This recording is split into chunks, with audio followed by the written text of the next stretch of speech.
Olá, torcedor rubro-negro que acompanha o canal do YouTube do Anderson Batista, sejam muito bem-vindos.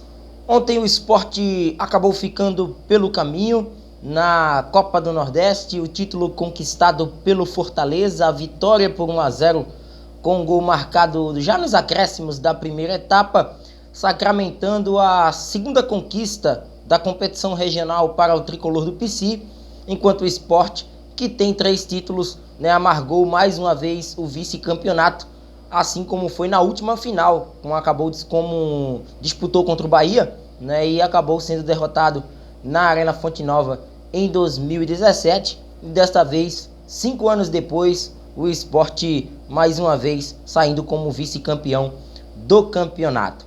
A gente tem que dividir essa partida em 2 tópicos. Acredito que o lado esportivo e também o lado da organização do evento, até porque o jogo em si, ele foi bem disputado, foi um duelo, podemos dizer que igual, embora o Sport não demonstrasse um volume de jogo a ponto de tentar surpreender a equipe do Fortaleza logo no começo da partida. O Sport saiu mais para o jogo no segundo tempo. A primeira chance do Fortaleza mais clara de gol foi aos 19 minutos, numa chegada do Lucas Lima. E para o torcedor mais otimista do Fortaleza e mais pessimista do Sport, que imaginaria um domínio amplo e praticamente total da equipe da casa, ele, na minha visão, não aconteceu. Maílson não trabalhou tanto assim como também o goleiro Max Wallace teve algumas intervenções, mas foi um jogo de muita marcação, um jogo de equipes taticamente muito bem postadas. O Sport nitidamente precisa de reforços para a sequência da temporada 2022. Tem essa janela, inclusive, aberta até o próximo dia 12 para buscar reforçar essa equipe para a Série B do Campeonato Brasileiro. Mas, em termos de disputa, de competitividade, a equipe do técnico Gilmar Dalpozo vem apresentando esse crescimento. Parte esportiva, a gente analisa aqui no contexto geral, juntando as duas partidas. O Fortaleza, ele teve aí boas atuações, não foi um brilhante Fortaleza, mas foi o suficiente para sair com esse título, essa conquista. Em relação à parte de organização do jogo e também do evento, onde, na minha visão, houve esse pecado, tanto por parte do trio de arbitragem e os comandantes do VAR, como também da organização dos entornos da Arena Castelão. E a gente precisa elencar alguns indícios aqui para o torcedor de que faltou uma organização nesta decisão, nesse segundo jogo da final da Copa do Nordeste desse ano. Como, por exemplo, e a gente começando a falar da arbitragem, e que não é muito do nosso feitio tá destacando a atuação de árbitro que comprometa A ou B, ou que não tenha uma condução correta da partida, mas a gente precisa analisar que, por exemplo, o pênalti cometido pela equipe do Sport, o pênalti que originou o gol do Iago Pikachu, eu nem vou entrar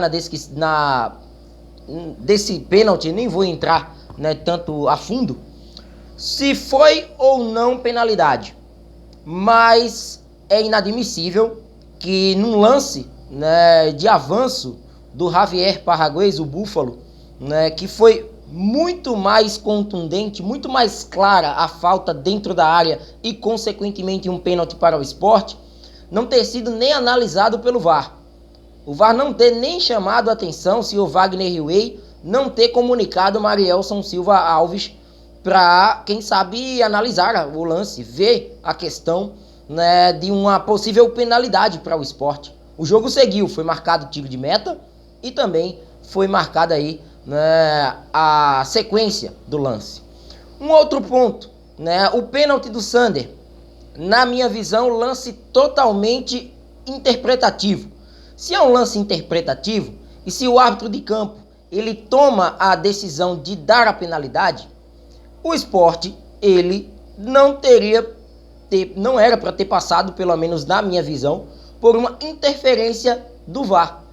Se o lance foi marcado em campo e naquele momento o árbitro baiano estava com a convicção necessária de, naquela situação, marcar a penalidade, acabou. É um lance de interpretação. E que com uma câmera lenta, você tendo o auxílio do VAR e a dúvida, né, do árbitro, porque na minha visão, repito, foi pênalti, porque o joelho, o contato de Landázuri com o Sander é no joelho e o joelho está em cima da linha e a linha faz parte da área, então não caberia a entrada do VAR naquele momento por conta de um lance de interpretação. O pênalti aconteceu e além de ter acontecido foi um lance interpretativo. Ele acaba marcando falta fora da área, onde a gente viu que o primeiro contato do defensor da equipe do Fortaleza aconteceu dentro da área. E por fim, né, a cereja do bolo, a gente viu a questão da iluminação, porque foi muito coincidente, e o esporte já está, né, se acostumando a enfrentar adversários onde no fim das partidas as luzes elas se apagam. Foi assim contra a Juazeirense na Copa do Brasil e agora contra o Fortaleza. Engraçado, né? 2 tópicos a serem abordados em relação a essa falta de iluminação. A LED, a iluminação de LED, né? As placas de publicidade, elas não se apagaram. Né? Lógico, pode ter ali algum artifício, eu não sou nenhum eletricista para tratar desse assunto, mas acredito que o LED da publicidade da Arena Castelão estava sendo ligado lá em Porangabuçu, talvez. E em relação à torcida do Fortaleza, porque no momento da queda de energia, as luminárias, né, de celulares, né, na Arena Castelão dos torcedores que estavam presentes, uma fica azul de um lado, outra fica vermelha do outro, e ainda tem ali uma cruz, um símbolo em amarelo feito pelos torcedores. Será que foi um mosaico assim feito de última hora ou houve um consentimento da torcida anteriormente para isso ser feito? Será que houve isso de forma premeditada ou a energia mesmo de fato caiu? Por esses indícios a gente tira. E também os acréscimos da partida, né? Lógico que eles estendeu ainda um pouco mais o tempo, mas a gente também precisa analisar que no primeiro tempo, que não teve tantas paralisações assim, foram 5 minutos. No segundo tempo foram 8, mas a luz ficou parada por 4 minutos. Então não foram 8 minutos, foram 4 minutos de acréscimo.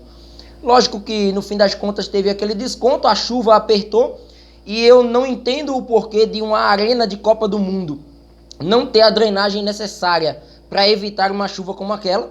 Já vi muitas chuvas fortes na Arena Pernambuco e de fato a drenagem funcionou, mas na ocasião da reta final de partida de ontem, a drenagem acabou não funcionando. Enfim, título para o Fortaleza, parabéns aí ao tricolor do PC, mas com muitas ressalvas de um Fortaleza que, pensando no Libertadores, vai ter que melhorar muito o seu nível de atuação. Para o Sport, o seu campeonato pernambucano e a Série B do Campeonato Brasileiro ainda é uma equipe em construção que melhorou taticamente, mas que vai precisar de reforços para, quem sabe, ainda encorpar mais esse time do técnico Gilmar Dalpozo.